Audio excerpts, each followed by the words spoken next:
ở đấy. Tết hôm nay có lì xì nhớ đưa cho mẹ Hương nhá.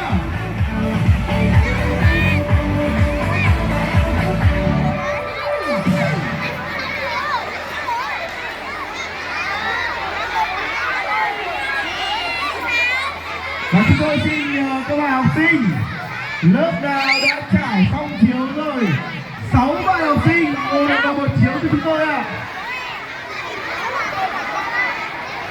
Và các bạn học sinh của khối tiểu học thì 8 bạn học sinh ngồi một chiếu. Trung học cơ sở 6 bạn